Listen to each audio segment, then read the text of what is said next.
Welcome to the City Current Show. I'm your host, Jeremy Park. We're always honored to bring you inspiring stories of individuals and organizations making a difference, empowering the good.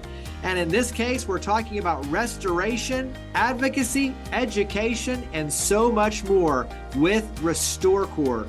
We're joined by their founder and executive director, Rachel Sumner Haaga. Rachel, how are you doing? I'm well, Jeremy. Thank you for having me. How are you? Doing very well. We greatly appreciate all of your efforts. You're doing tremendous good. Let's start with a little bit of backstory, especially with you being the founder. So take us back to 2013 and give us a little bit of a history lesson for RestoreCore. Yeah, so RestoreCore, we were founded in 2013 here in Memphis, kind of as a response to human trafficking. I first realized that I was seeing human trafficking when I was living in Cambodia in 2008 to 2010, returned to the States just with that conviction and this phrase that's revelation requires response. What does human trafficking look like in Memphis, Tennessee? And how can I be a part of the response in our community? I think over the many, many years since then, I have come more to realize that so much of it is exponentially probably in just the way that I grew up. I grew up in a place where life was not well, things were not okay, but people really inconvenienced themselves to make a path for us, make a place for us. Like two phrases, even in the way that I grew up, were "we're going to take the girls," like me and my sisters, or another phrase that a family told me at one point is "we're preparing a place for her," talking about a place for my little sister. And so just even in the last couple of years, I realized I've had that self-reflection. That's what COVID has done to all of us, right? That self-reflection of like, wait a second, this trajectory started well before in Cambodia, to just say, how can I be a participant in somebody's life being better in our community? When you look at all you do, it's a lot, and it is around restoration, it's around advocacy, it's around education. So go ahead and start painting the picture of your efforts. Yeah, you're exactly right. On any given day, it absolutely feels like a lot. Thankfully, we have a much bigger team than we did in those first years. We were all volunteers. If many people, even today, I was in a meeting and said that you look really familiar, and it's probably because I was serving or bartending to them at Huey's for 18 years over the last couple of decades, because that's what it takes to build a nonprofit. You have to have a couple of side hustles, or maybe the nonprofit is the side hustle, depending on the day. And so we've constantly just built that team. So our survivor services team is the bulk of our manpower. That's actually the people who respond in the crisis and the long term for survivor care. And then that's we provide residential and community-based case management and supportive services. So some survivors live in the community for their long-term care with us or survivor services with us, and some people live in one of our two safe houses. And then the next part is that training arm. If we don't continue to be at community awareness fairs, if we don't speak to high level like vocational training for teachers or airport police or firefighters that are likely first responders, but even they may not have that sight yet, because what does human trafficking look like today in our community, or what would it have looked like 5 years ago in our community? And so constantly trying to help potential first responders have that high level vocational training. The third part of what we really exist to do is what we call system change, or seek justice through systemic change. And so a lot of that is we have facilitated a monthly diversion class for prostitution arrests in our community for actually more than 7 years. I think it launched December 2014. We're now also offering a weekly class at the women's prison in Henning, Tennessee, of people who are currently incarcerated, except part of their criminal behavior was really routed in this other victimization that wasn't identified at the time of their arrest. And so they're what's called a victim offender, somebody who, yes, they were offending our criminal code, so to speak, but they were victims, and that we have to look at that together. That victim offender intersects. And then, of course, the advocacy that increases those penalties against the trafficker, increases those penalties against a buyer, provides even at the state level in our legislation, provides more conduits for services that then we get to fill in the services, but we sometimes have to change the state law to make some of these on-ramps possible. And so yes, I agree with you. Absolutely. It's a whole lot. But we're really excited. We're really grateful that we get to approach the issue from what we call those 3 pillars that we feel like really fit together, so that eventually we are decreasing the opportunity for trafficking to hide in plain sight in our community, because we're changing the systems to identify, we're equipping first responders to identify it, and then we're actually serving the victims along the way, of course. You've served more than 600 survivors over the last 5 years alone. Talk about some of those numbers and the impact on the individuals. Yeah, so I will say, just because I like to constantly peel the layers back, it's not just women. We actually are what's referred to as the regional point of contact for the 21 counties of West Tennessee. So the referrals to us, they by and large are women, but they're juveniles, they're adults, they're males, they're females, there's transgender victims, there's mommies with kiddos. Like, it's a wide gamut of human trafficking victims in our community that we get to come alongside and ally. And so we have gotten to the place where that victimization, in the last quarter, we've actually served roughly around 90 victims just in the last calendar quarter. But that service might vary from emergency crisis response. So it might actually be just in this one particular evening, or at an undercover operation, we provided some kind of emergent crisis counseling, crisis advocacy, might have been food, clothing, et cetera, at that emergency victim or that emergency operation. But after that, they either are not ready to receive services, because that's the reality of any of us at any given moment. I may not be ready to walk away from something in my life. I'm not ready for change, or they're still scared to change, and we can't force the issue. We can know that there are opportunities. Or it might even be that they need to be relocated back to where they came from. They might be somebody that got trafficked into Memphis, and so the emergent was their greatest need, and now they're back in Arizona, they're back in Nevada, et cetera. And so within that 90, it doesn't always mean those 90 then turn into long-term case management. But we do keep a consistent caseload of about 40 to 50 survivors.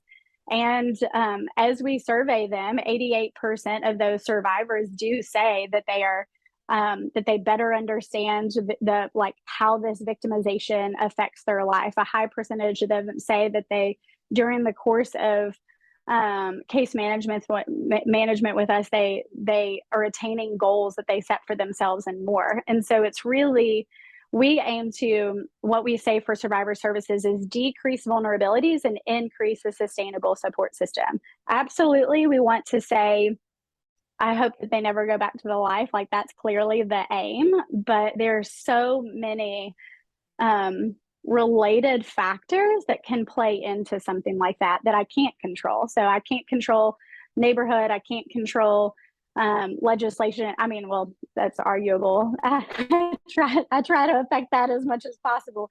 But there's lots of elements in any given life or communities that are outside of our control. But what we can say as an organization, that we can ally ourselves alongside a victim and work to decrease the vulnerabilities, to where the next time that somebody comes to them and tries to play what's called a lover boy trafficker, a Romeo trafficker, man, I have a life for you and I have a story for you, and don't you want to run away?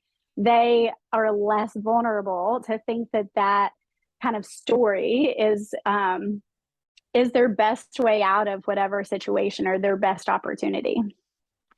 Let's jump into education. Give us a couple of things, or the top tips in terms of things we need to know about human trafficking when it talk about like prevalence and just facts or things that you wish everybody knew, and then some tips for how we can be more proactive to notice it and be on the front side of helping.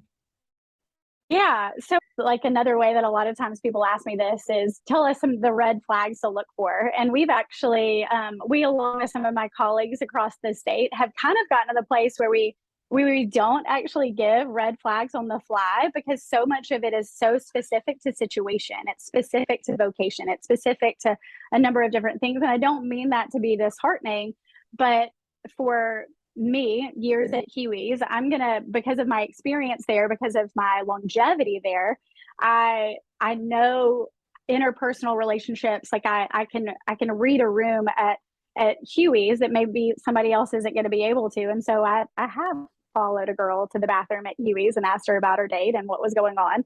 I wouldn't advise that for very many people, but because of my experience in that space, it made it possible for me to see that particular red flag, or those couple of red flags, because it was against that kind of well-honed knowledge of that environment.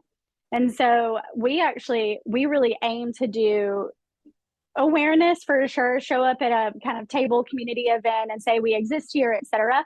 But we really love to do those high level vocational training. So like a 3-hour training with a Methodist emergency department.